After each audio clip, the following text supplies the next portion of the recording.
guys, this is Lovejeet Arora. Welcome in the Tech Queen channel. So now we are going to start this is our video number 3. Okay, so before that I have already discussed with you guys the introductory part of array and how we can declare the arrays. So here we will learn that how we can give the input in an array by using a scanner class, buffered reader, function args and assignment statement. Okay, so there are 4 way through that we can give the input in an array. So guys, the first is there, that is assignment statement. Assignment statement, like this is given in front of you, so this is called the assignment. Like here I have given integer, so here I have not given the size actually, so I have just declared the values in this way: curly brackets on, curly brackets close, and inside there I have given some values 12, 4, 5 something is there. So that must be integer type of, I can't give their other type, that you know that, right?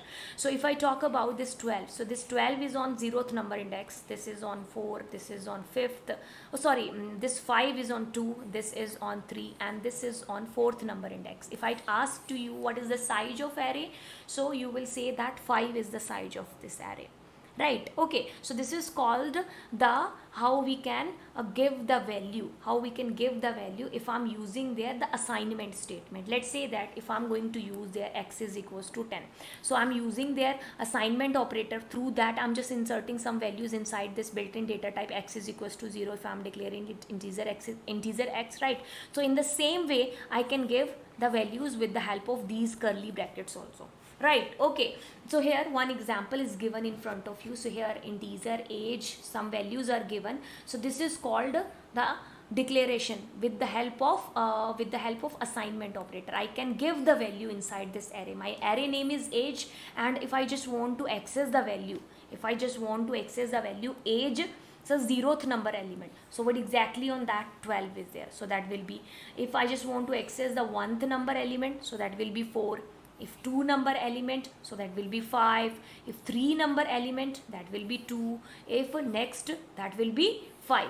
Okay, so the size of array, that is 5 there. Okay, so curly brackets we are using for that. Okay, I'll tell you this practically. The same example let's do here in the BlueJ. Okay, so let's copy the code there, copy this. Okay, so import x, till here I'm just doing it copy through the assignment, right?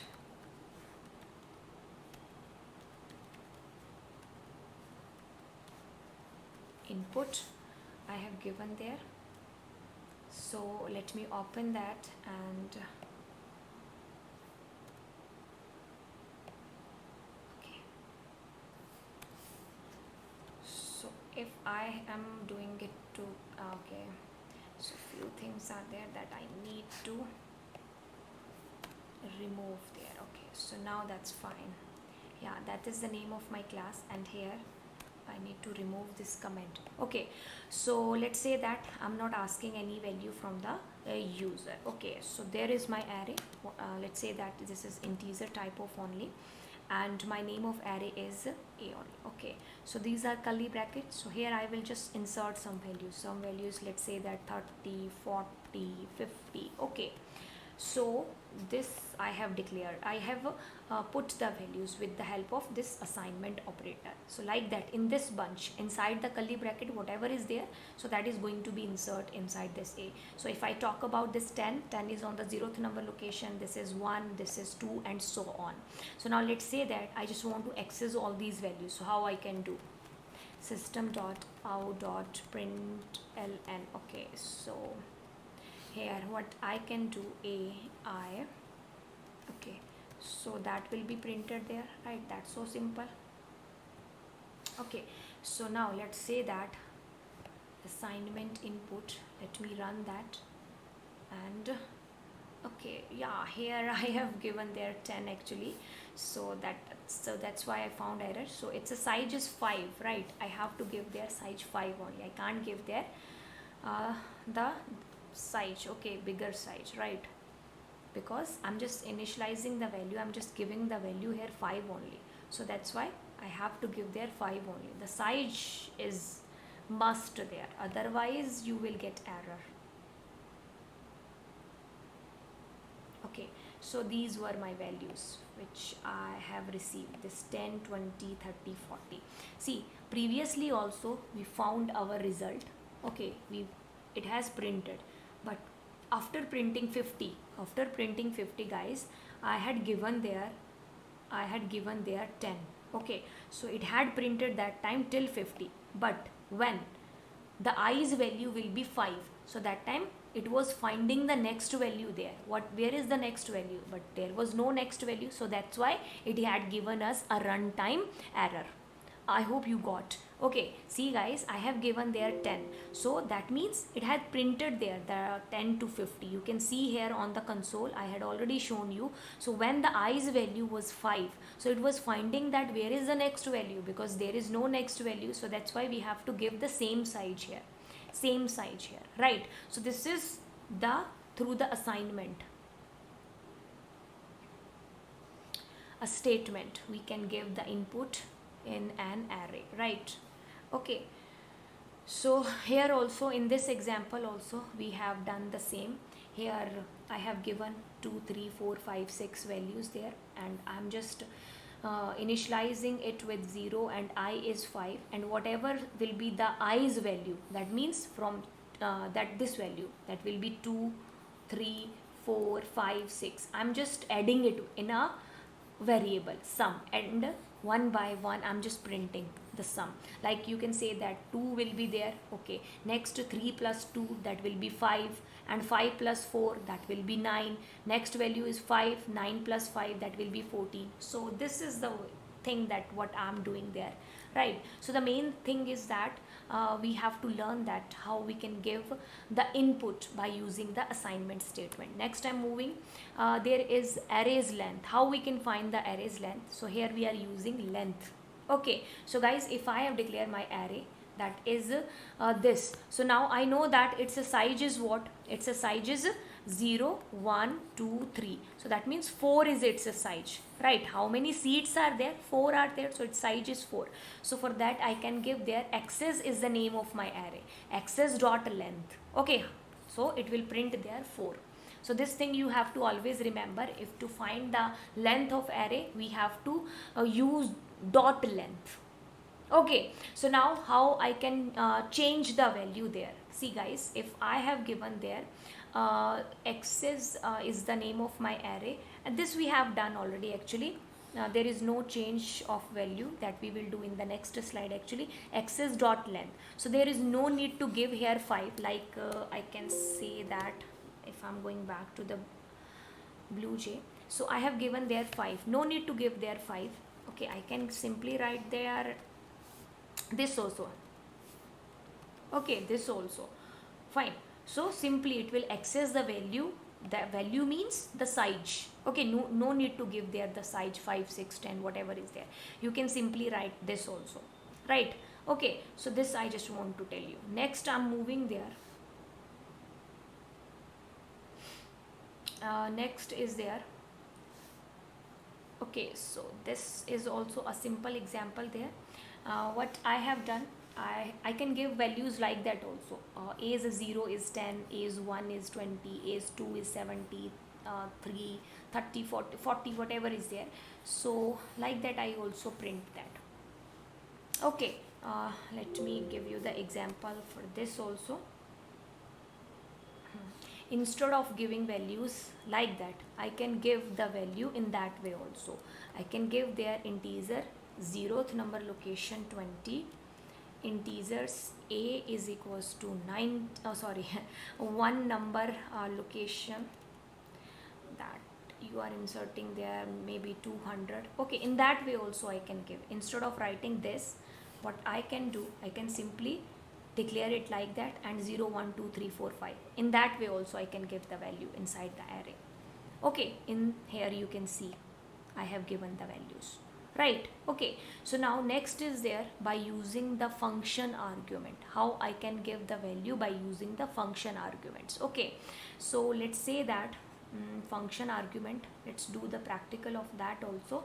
Function argument, yeah, I have already done this program there, right? So what I did, I have given there integer, this is the array here, right? So what I'm going to do there, integer I sum, and I'm just doing sum whatever the value will be entered by the user. So how to run that actually, that is my integer type of value variable. Okay, so curly bracket will be there. So if I'm going to 1 2 3 4, okay, and 5, I have given there till 5. So now see, I found there 1 3 6 and 10. Let me tell you how it this came.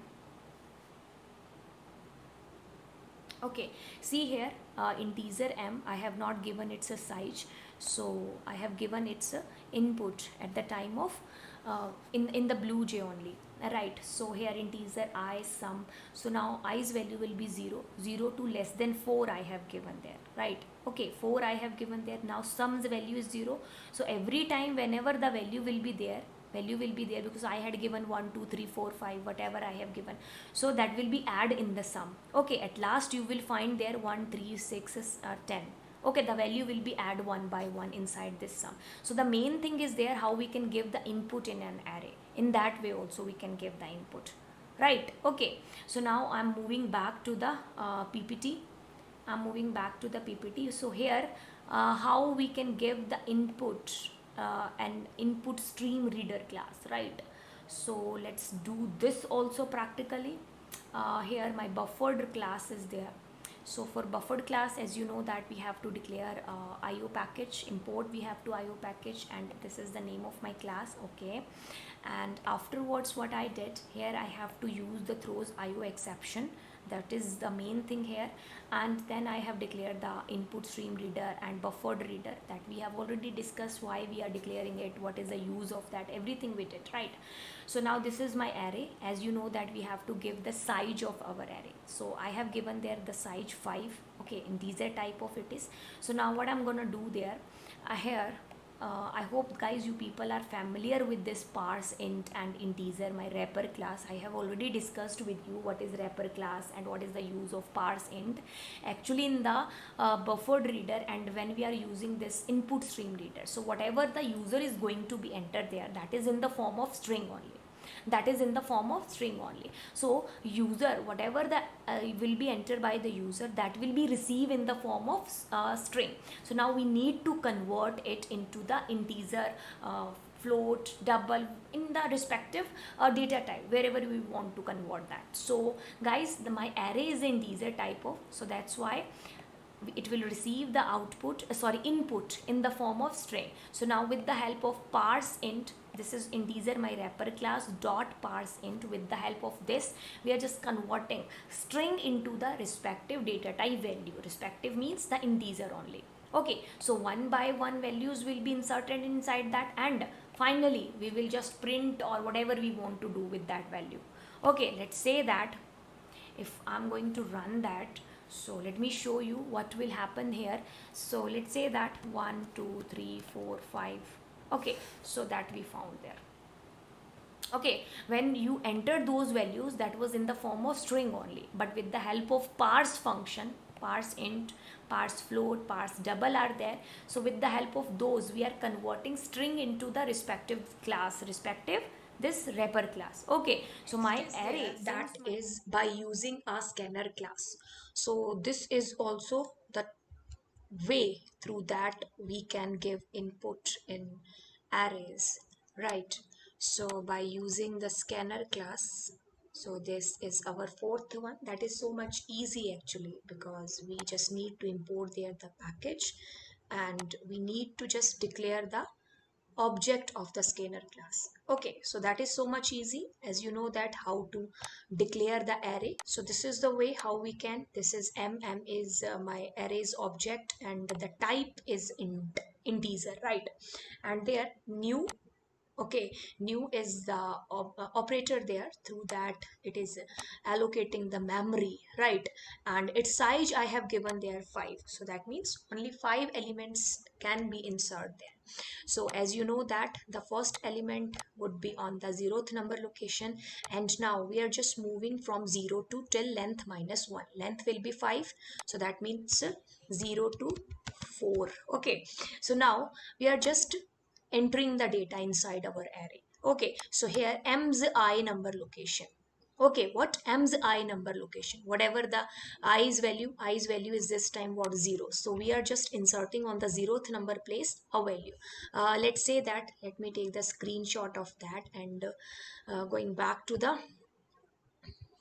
PPT again, and here let me explain you the exact meaning of that. See, when I did this, so that means in the memory there is something this type of blocks made there. Okay, so index value 0 1 2 3 4 5.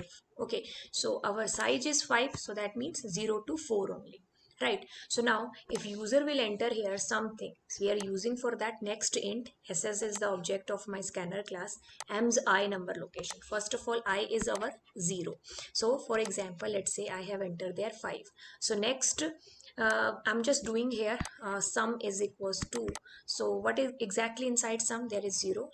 If I have inserted on the 0th number place, there is 5, so sum's value will be 5. So next time i's value will be 1. Okay, so now I'm inserting on the 1 number place, there is something, let's say that again I have inserted 5, so sum's value will be 10 now. Okay, so I will be plus plus, that will be 2. So again I have to insert something, let's say that I have inserted there 2. So here sum is equals to sum plus 2. Okay, so now sum was having 10, so now after doing plus 2, so this is having 12. Okay, so like that it will do the work. Okay, so there were two ways, there were 4 ways actually to give the input in our arrays, right? So first way, that was by using the assignment statement, then function argument, and then input stream buffered reader class. Okay, input stream reader class, and this was the scanner class. Okay, so these are the 4 ways through that we can give the input in 1D array. Not only 1D array, we can give the input in the 2D arrays also, but here we have discussed 1D array concept. Okay, so I hope guys you people understood the main concept, how to give the input in our 1D array. So meet you guys in the next video. So till that, bye bye.